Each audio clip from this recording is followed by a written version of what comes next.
मैं अनिल विश्वकर्मा। आज मैं हाई स्कूल के पोएट्री के बारे में बताना चाहता हूँ। पोएट्री में जो पहला चैप्टर है फाउंटेन। फाउंटेन क्या है और इसको जो कंपोज़ किया है ये जेम्स रसल लॉवेल ने कंपोज़ किया है। बहुत ही शानदार तरीके से इन्होंने डिस्क्राइब किया है, उनकी क्वालिटीज़ बताई हैं। फाउंटेन में क्वालिटीज़ कौन कौन सी हैं। ये तो फैक्ट है, बिल्कुल सच्चाई है कि जिसमें प्राकृतिक शक्ति होती है वो बहुत ही पावरफुल होता है, बहुत ही ताकतवर होता है। और फाउंटेन में इसमें जो क्वालिटीज़ बताई गई हैं इस प्रकार से है कि फाउंटेन जो है सूर्य की रोशनी में बहुत ही शानदार दिखता है, बहुत ही शानदार चमकता हुआ नज़र आता है, प्रकाश से भर जाता है। और इसी प्रकार से जब ये चंद्रमा की रोशनी निकलती है तो चंद्रमा की रोशनी में ये जो है बर्फ़ से भी ज़्यादा सफ़ेद दिखाई देता है। और जब तारे टिमटिमाते हैं तो उसमें भी बहुत ही शानदार दिखाई देता है। और इसमें इतनी शक्ति होती है कि इसे कोई भी बंधन में नहीं डाल सकता, इसको बंधन नहीं बना सकता है, इसको कोई भी पालतू नहीं बना सकता है, क्योंकि इसमें नेचर पावर है, इसमें नेचुरल पावर है इसमें। और इसी प्रकार से इसमें ये भी बताया गया है कि फाउंटेन हमेशा ऊपर की ओर चलता रहता है, हमेशा इसकी ऊपर बढ़ने की इच्छा करती है। और ये चाहे ऊपर की ओर जाए चाहे नीचे की ओर आए, ये कभी भी दुखित नहीं होता, ये हमेशा प्रसन्न दिखाई देता है। और इसी के साथ साथ कभी भी चाहता है कि इस प्रकार से मेरे अंदर भी यही क्वालिटीज़ हो जो फाउंटेन में है, कि हमेशा चलता रहता है, इसका गति ही इसका आराम है। और ये हमेशा प्रसन्न दिखाई देता है, चाहे ये ऊपर की ओर चले चाहे नीचे की ओर चले। इसी प्रकार से कभी भी चाहता है कि मैं भी हमेशा फाउंटेन की तरह सुंदर दिखाई दूँ, फाउंटेन की तरह मैं हमेशा गतिमान रहूँ, मैं कभी ना थकूँ। ये इसमें सारांश बताया गया है।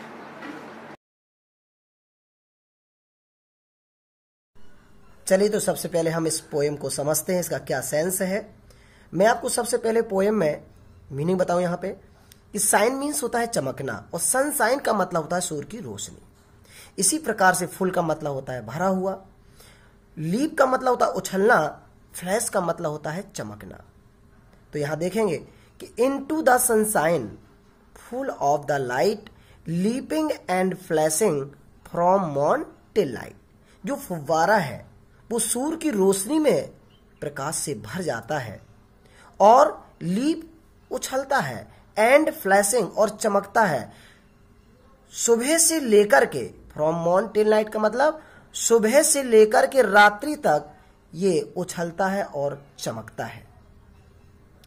इसी प्रकार से इनटू द मूनलाइट, मूनलाइट का मतलब है चंद्रमा की रोशनी, वाइटर देन स्नो, व्हाइट मतलब सफेद होता है, वाइटर ये कंपैरेटिव डिग्री है।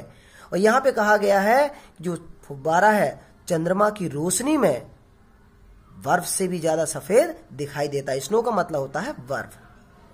Waving so flower like, wave मतलब होता है हिलना, और फ्लावर फूल, और लाइक का मतलब की तरह।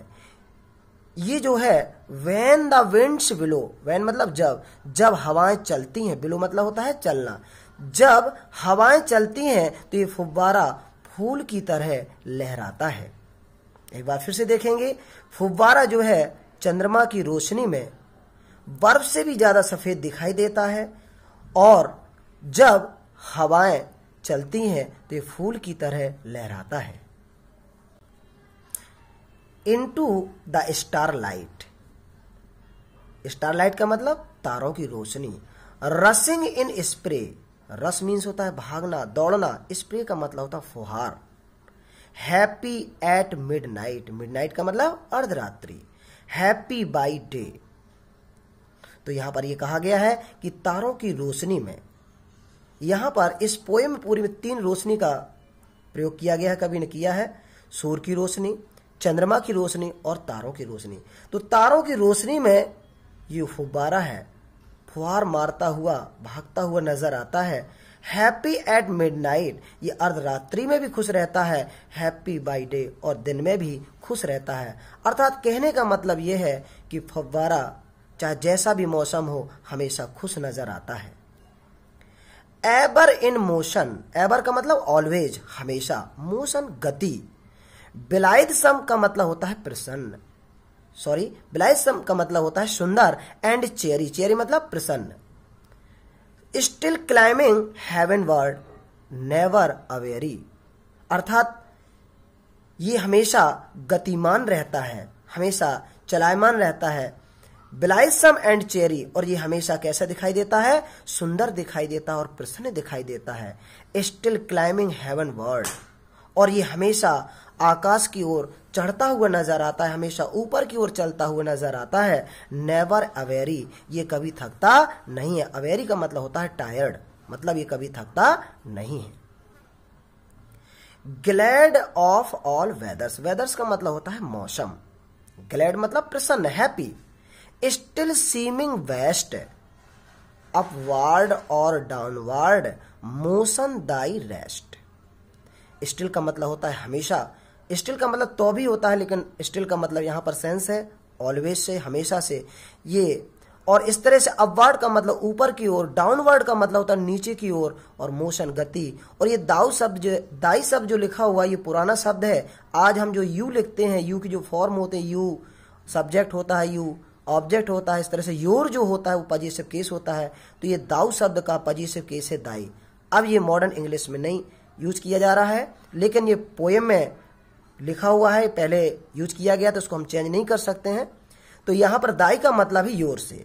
तो कहा गया है ग्लैड ऑफ ऑल वेदर्स, ये जो फाउंटेन है हर मौसम में बहुत ही प्रसन्न दिखाई देता है। स्टिल सीमिंग वेस्ट, और ये हमेशा जो है अच्छा दिखाई प्रतीत होता है, हमेशा अच्छा दिखाई देता है, ऐसा प्रतीत हो जैसे कोई इसे कष्ट ही नहीं है।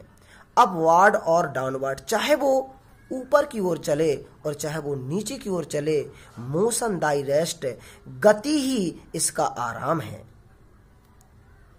Full of a nature, full मतलब भरा हुआ, नेचर प्रकृति, नेचर का मतलब स्वभाव ही होता है, यहां मतलब है प्रकृति। Nothing can time, changed every moment ever the same. Nothing का मतलब कुछ नहीं, और टेम का मतलब होता है पालतू बनाना। टेम मीन्स पालतू भी होता है, लेकिन यहां पर वर्ब है ये पालतू बनाना। चेंज्ड एवरी मोमेंट, तो यहां पे ये कहा गया है कि ये प्रकृति की शक्ति से भरा होता है फाउंटेन, और जिसमें प्राकृतिक शक्ति होती है तो रियल में उसे कोई बंधन में नहीं कर सकता है, उसे बांध नहीं सकता है। तो इसलिए कवि ने बहुत ही सुंदर तरीके से वर्णन किया है कि ये प्रकृति की शक्ति से भरा होता है, इसीलिए क्या है, नथिंग कैन टेम, इसे कोई बंधन में नहीं कर सकता, इसे कोई पालतू नहीं बना सकता है। चेंज्ड एवरी मोमेंट, ये हर क्षण बदलता है, चेंज मतलब बदलना, एवरी मोमेंट हर पल बदलता है, लेकिन फिर भी कैसा रहता है, एवर द सेम, ये हमेशा एक जैसा रहता है। सीजलेस एस्पायरिंग, एस्पायर का मतलब होता है इच्छा करना, सीजलेस का मतलब होता है हमेशा। सीजलेस कंटेंट, कंटेंट का मतलब होता है संतुष्ट। डार्कनेस और सनशाइन, डार्कनेस का मतलब अंधेरा, सनशाइन का मतलब सूर्य की रोशनी, दाई एलिमेंट। तो यहां देखेंगे सीजलेस एस्पायरिंग, ये जो फाउंटेन है, जो फुब्बारा है, ये हमेशा इच्छा करता है, ये हमेशा ऊपर उठने की इच्छा करता है। सीजलेस कंटेंट, और ये हमेशा संतुष्ट रहता है, चाहे दुख हो चाहे सुख हो, ये हमेशा संतुष्ट रहता है। डार्कनेस और सनशाइन, चाहे उसको दुख हो और चाहे सुख हो, कहने का मतलब चाहे अंधकार हो चाहे प्रकाश हो, ये हमेशा क्या है, एक जैसा रहता है, हमेशा खुश रहता है। यही इसका मेन गुण है, इसका मेन क्वालिटी है, दाई एलिमेंट। यहां पर कवि ने कहा कि यही फुब्बारी की क्या है, मेन एलिमेंट है, तत्व है। ग्लोरियस फाउंटेन, यहां संबोधन किया है कवि ने, ग्लोरियस फाउंटेन, अरे शानदार फाउंटेन, फुब्बारे। लेट माई हार्ट बी, कभी भी चाहता है, हार्ट मतलब हृदय, बी माने होता है मेरे, बी माने होना होता है, बनना होता है। Fresh changeful constant upward like the, कह रहे हैं कि अरे शानदार फाउंटेन, मैं भी चाहता हूं कि आपकी तरह मैं भी बनूं। लेट माई हार्ट बी, मेरे हृदय में भी ऐसी क्वालिटी जागृत हो, ऐसी क्वालिटी हो जिस प्रकार से आप में है। फ्रेश चेंजफुल कांस्टेंट, कैसी, हमेशा ताजा रहने वाली, हमेशा बदलने वाली, और कांस्टेंट एक सी रहने वाली। अपवार्ड लाइक दी, और ये दी शब्द भी पुराना शब्द है, दाऊ का जो है ऑब्जेक्ट है, THOU, दाऊ, जो आज हम इसके स्थान पर मॉडर्न इंग्लिश में यू लिखने लगे हैं, और दाऊ का शब्द ही ये ऑब्जेक्ट है। अपवार्ड लाइक दी, तो कभी भी चाहता कि मैं भी आपकी तरह हमेशा ऊपर की ओर चलता रहूं। और इस प्रकार से ये फाउंटेन पोएम पढ़ाई मैंने, इसको अध्ययन करें घर में, पढ़ाई ये क्योंकि 7 नंबर की आती है, जिसमें कि 4 नंबर के क्वेश्चन आंसर छांटने के लिए आते हैं और 3 नंबर में सेंट्रल आइडिया लिखें या 4 लाइन की कविता लिखें। इसके बाद मैं आपको आगे फिर बताऊंगा।